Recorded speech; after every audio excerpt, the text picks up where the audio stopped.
You pick up a bag of premium cat food and see photos of whole chicken breasts, fresh vegetables, and a promise of a long, healthy life. It looks good. It's convincing. But when you flip the bag over and actually read the ingredient list, you start to notice that the photo on the front and the list on the back aren't really telling the same story. The pet food industry pulled off something pretty impressive. They convinced us that an obligate carnivore, an animal that evolved hunting live prey, can thrive its entire life eating a processed biscuit. It's not a conspiracy. It's just a very well-built business model on top of convenience, emotional marketing, and cheap ingredients. What I want to show you today isn't panic, it's literacy. How to actually read what's on that bag, what each term really means, and what you can do practically without becoming a feline nutrition expert to improve your cat's life starting right now. To understand what's actually inside dry cat food, you need to understand how it's made. The process is called extrusion.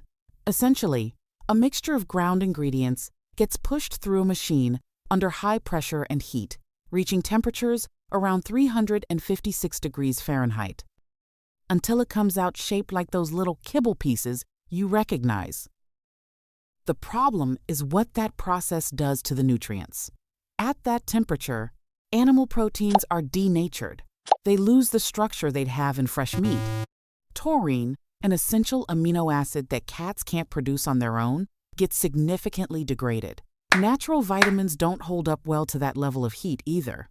To make up for it, manufacturers inject synthetic vitamins and minerals back into the mixture, along with palatant substances designed to make the kibble smell and taste like meat to your cat. It's not necessarily toxic, but it's also not what the packaging suggests. Cats are obligate carnivores. In the wild, their diet has almost zero carbohydrates. Unlike humans and dogs, cats don't have amylase in their saliva, the enzyme that starts breaking down starch while food is still in the mouth. Their bodies simply weren't built to process grains as a primary energy source. But if you grab almost any bag of kibble off the shelf and read the ingredient list, it's very common to find corn, wheat, rice, or soy near the top. Why? Because starch is cheap and it works as structure.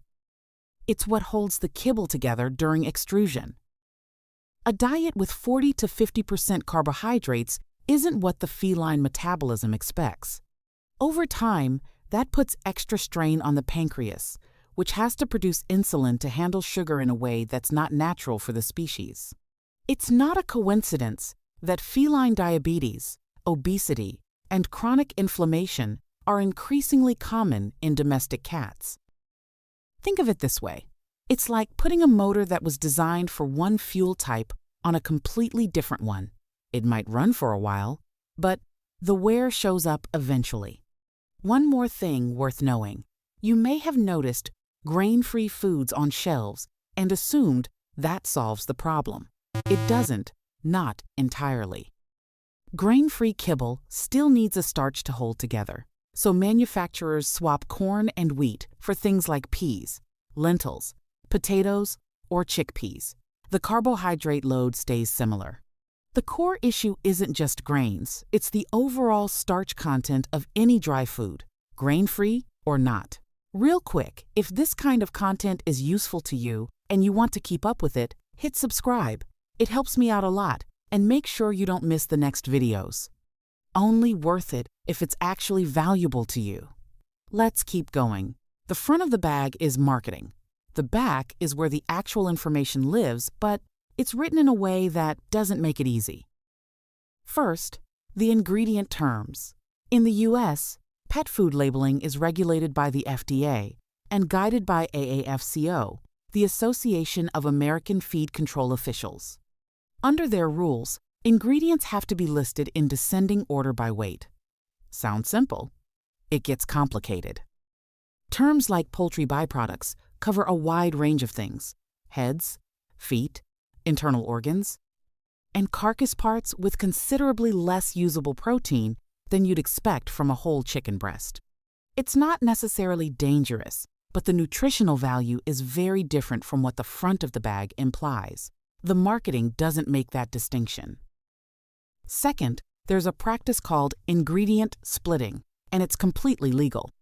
The ingredient list is ordered by weight, so if a company lists chicken as the first ingredient, it looks like meat is the foundation of the food.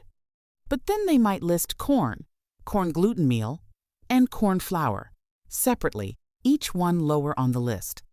If you combined all those corn derivatives, they'd likely outweigh the chicken. Splitting keeps each one appearing smaller individually, so chicken stays on top. This is documented, legal, and not something the label will call out for you. You have to look for it yourself. Here's a practical shortcut. If you see the same ingredient listed 2 or 3 times with slightly different names, especially a grain, add them up mentally.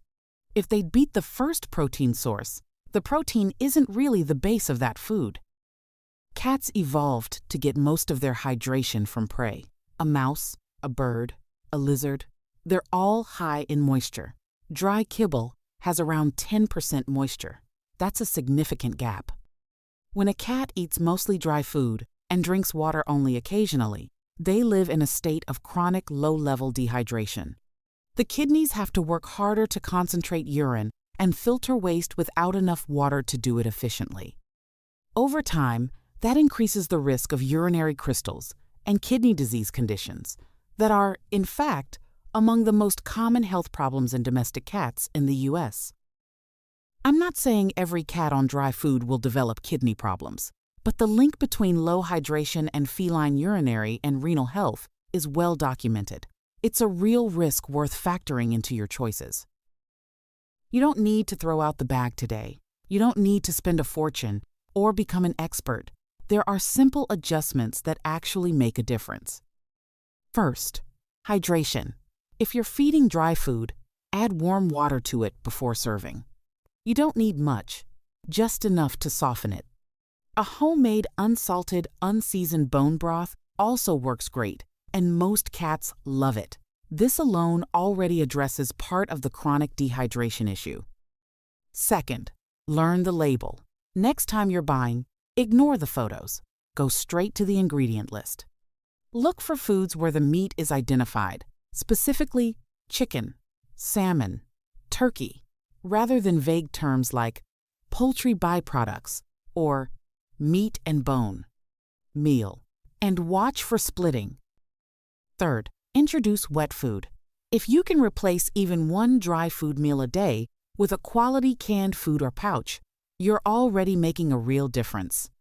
Wet food has a much higher moisture content, typically 70–80%, and a nutritional profile that's closer to what a cat's body actually expects. More protein, more water, fewer carbs. It doesn't have to be 100% of the diet. One meal a day is a meaningful step. None of this is perfect, but it's a lot better than doing nothing. The pet food industry isn't the enemy. It offers convenience, and convenience has real value in people's lives. But it also has very clear financial incentives to use cheap ingredients and cover that with polished marketing. When you learn to read a label, you don't become an activist. You just become a more informed person, making better choices. You stop paying for one thing and getting another without realizing it. Animal protein, water, low carbohydrates. That's not a secret formula. It's just what your cat's body was built to run on. Taking care of something that depends completely on you is a big responsibility. And you're here, watching this video, which already says something. Take care of your cat. See you in the next one.